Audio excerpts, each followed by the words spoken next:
दोस्तों अगर आप भी सूर्य कुमार यादव को एक अच्छा खिलाड़ी मानता है तो वीडियो को लाइक कीजिए। दोस्तों शुरू हो चुका है भारत बनाम वेस्ट इंडीज का 5वां और इस सीरीज का डिसाइडर अंतिम T20I मुकाबला। दोस्तों इस मुकाबले में हार्दिक पांड्या ने टॉस जीता और टॉस जीतकर हार्दिक पांड्या ने पहले बल्लेबाजी को चुना क्योंकि उनके हिसाब से पहले बल्लेबाजी के लिए पिच अनुकूल थी। यशस्वी जायसवाल व शुभमन गिल सलामी बल्लेबाज बनकर आए, लेकिन इस बार शुरुआत भारतीय टीम को बेहद ही खराब मिली।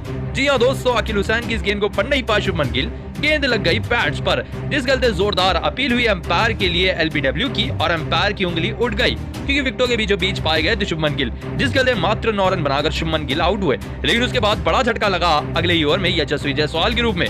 दोस्तों हल्का सा यशस्वी जायसवाल टच करने के चक्कर में अपने बल्ले का इस तरीके से सामने का शॉट खेल बैठे और अकील हुसैन ने ही क्वेश्चन बोल्ड कर रख दिया जायसवाल को। मात्र 5 रन बनाकर सीरीज के सबसे जरूरी मुकाबले में जायसवाल आउट हुए। लेकिन उसके बाद भारत की रनों की गति को आगे बढ़ाया तेजी से हमारे सबसे काबिल बल्लेबाज इस सीरीज के सूर्य कुमार यादव व उनके साथ तिलक वर्मा ने। दोस्तों इन दोनों ही बल्लेबाजों ने पावर प्ले में भारतीय टीम को 50 रन के पार पहुंचा दिया और भारतीय टीम लगभग 8 के रन रेट से बल्लेबाजी कर रही है। ऐसा लग रहा है कि 170 रन भारतीय टीम मार चुकेगी। लेकिन दोस्तों आप भारतीय टीम की इस बल्लेबाजी को 10 में से कितना नंबर देंगे हमें कमेंट में बताएं। वीडियो पसंद तो लाइक करें, सब्सक्राइब करें। धन्यवाद। तो भारतीय टीम ने जीत लिया है 4था T20I मुकाबला वेस्ट इंडीज के खिलाफ। दोस्तों समरी की अगर हम बात करें तो पहले बल्लेबाजी करते वेस्ट इंडीज की तरफ से शिमरॉन हेटमायर की 61 रनों की ताबड़तोड़ पारी के चलते वेस्ट इंडीज की टीम ने 178 रन लगा दिए थे 8 विकेट के नुकसान पर। ऐसे में इतने रन के लक्ष्य को पीछा करने उतरी भारतीय टीम।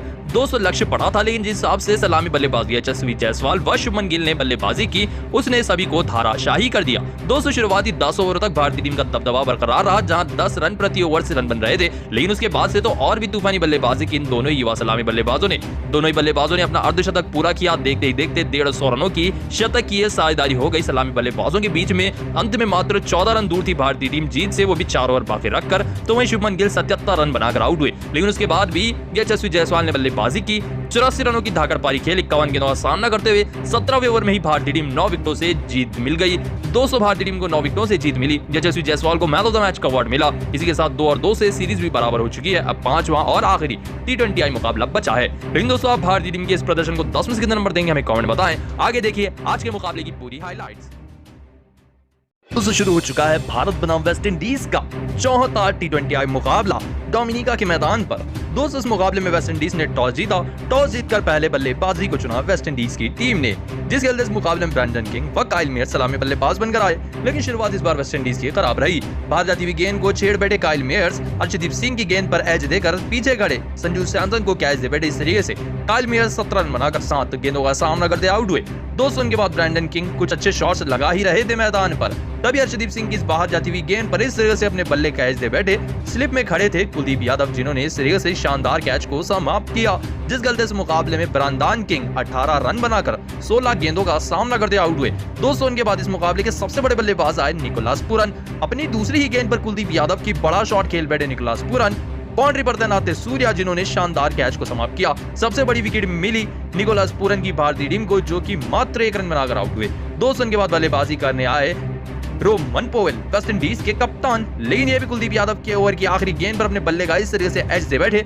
पीछे शुभमन गिल ने इस तरीके से स्लिप में शानदार कैच लपक ली, जिस गलते रोमन पोवेल कप्तान मात्र 1 रन बनाकर आउट हुए। ताश के पत्तों की तरह शुरुआती 4 बल्लेबाज आउट हुए 65 रन पर 9 ओवर के बाद। फिलहाल शिमरॉन हेटमायर उनके साथ बल्लेबाजी कर रहे थे शाई होप, और ऐसा लग रहा था कि 150 रन तक पहुंच पाएगी वेस्ट इंडीज की टीम। लेकिन दोस्तों आप भारतीय टीम की इस खूंखार गेंदबाजी को 10 में से कितना नंबर देंगे, इसका जवाब हमें कमेंट में एक बार जरूर बताएं। दोस्तों अगर आप भी यशस्वी जायसवाल को एक अच्छा खिलाड़ी मानता है तो वीडियो को लाइक कीजिए। दोस्तों भारत बनाम वेस्ट इंडीज का 4था T20I मुकाबला शुरू हो चुका है, जिसमें पहले बल्लेबाजी करने उतरी थी वेस्ट इंडीज की टीम। शिमरॉन हेटमायर ने वेस्ट इंडीज की तरफ से 61 रनों की ताबड़तोड़ पारी खेली थी। 178 रन बना दिए थे वेस्ट इंडीज। ऐसे में 179 रन के लक्ष्य का पीछा करने उतरे यशस्वी जायसवाल व शुभमन गिल भारत के सलामी बल्लेबाज बनकर। लेकिन इस बार शुरुआत दोनों में काफी तगड़ी रही।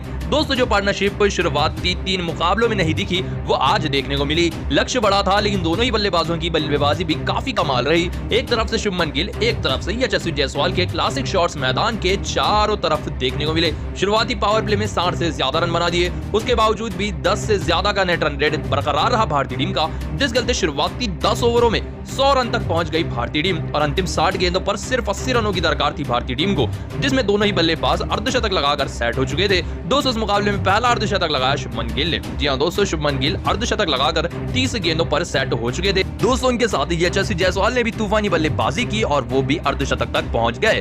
दोस्तों, आप सभी को बता दें, दोनों ही बल्लेबाज एक दूसरे के कंपटीशन में तगड़ी बल्लेबाजी कर रहे थे, जिसमें पूरी वेस्ट इंडीज की टीम 17वें ओवर में ही हार गई। दोस्तों, लेकिन जीत को 14 रन चाहिए थे। शुभमन गिल रोमेरियो शेफर्ड की इस गेंद पर पीछे शाई होप को कैच दे बैठे, जिस गलती एक शानदार पारी का अंत हुआ। शुभमन गिल 77 रन बनाकर 47 गेंदों का सामना करते आउट हुए, लेकिन क्योंकि जीत के लिए सिर्फ 14 रन चाहिए थे, तिलक वर्मा ने आकर वो कमी पूरी की और इस मुकाबले में यशस्वी जायसवाल ने भी 85 रनों की नाबाद पारी खेली, जिस गलते भारतीय टीम ने 3 ओवर रहते हुए ही 9 विकेट रहते हुए ही इस मुकाबले को जीत लिया और अब ये सीरीज 2-2 से बराबर हो चुकी है और अब 5वां T20I मुकाबला कल इस सीरीज का अंतिम T20I मुकाबला होगा। लेकिन दोस्तों, आप युवा बल्लेबाजों की इस बल्लेबाजी को 10 में से कितना नंबर देंगे, हमें कमेंट बताएं। वीडियो पसंद है तो लाइक करें।